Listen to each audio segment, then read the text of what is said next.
सबसे पहले एक पुराना सा किस्सा हमेशा याद कर लेना चाहिए। पुराना सा किस्सा इसलिए क्योंकि बचपन में पढ़ा होगा और लोग मान के चलते हैं कि पंचतंत्र वगैरह का किस्सा है तो बच्चों के लिए होगा। असल में बच्चों के लिए ये किस्सा था नहीं। पंचतंत्र में जो घटनाएं हुई थी वो सब की सब बच्चे जब शिक्षा नहीं ले पाए तब प्रौढ़ शिक्षा के लिए उन राजकुमारों को जिनके पास भेजा गया था वो थे विष्णु शर्मा, और उन्होंने पंचतंत्र के किस्से सुनाए थे। तो ये बड़ों के लिए भी कहानी उपयुक्त होती है। तो इस कहानी में होता क्या है कि बहुत सिंपल सी कहानी थी। सियार था और वो गांव में चला जाता है और गांव में एक नाद में गिर जाता है, नीले रंग से रंग जाता है और लोग सोच लेते हैं कि जो कोई नया जानवर आया है इसे ही राजा बना लिया जाए, और इस तरह से जो जंगल के जीव थे वो उसको राजा मान लेते हैं। और एक दिन होता क्या है कि बाकी सियार हुआ हुआ करना शुरू करते हैं और अचानक से ये सियार जो रंगा सियार होता है वो भी हुआ हुआ करने लग जाता है और लोग समझ जाते हैं कि ओहो, ये तो असल में सियार है, इतने देर से ये रंग बदले बैठा था। तो मामला यहां भी वही है।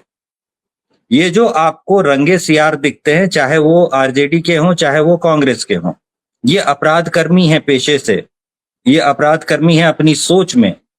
ये भ्रष्टाचार और लूटपाट रंगदारी इसको अपना खानदानी अधिकार मानने वाले लोग हैं। जैसे ही इनको मौका मिलता है, जैसे ही इनके साथ के झुंड को आप इनके साथ खड़े देखिएगा, इनका असली रंग जो है वो बाहर आ जाता है।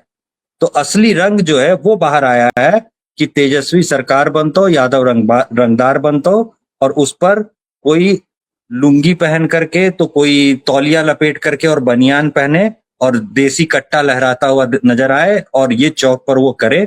और आपकी लड़कियां फिर स्कूल कैसे जाएंगी?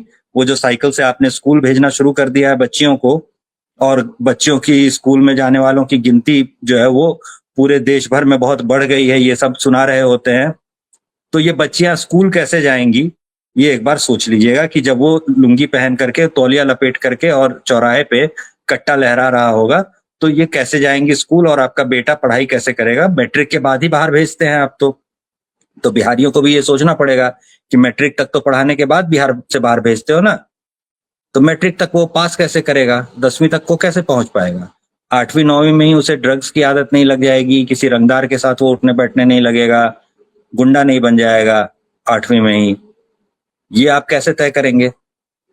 तो स्थिति ये होने वाली है अगर ये सरकार बनी तो ना बने ये सरकार, इसके लिए कोशिश आपको करनी है। किसे वोट देना है इसके बारे में हम बोलेंगे नहीं, बाकी समझदार आप खुद हैं।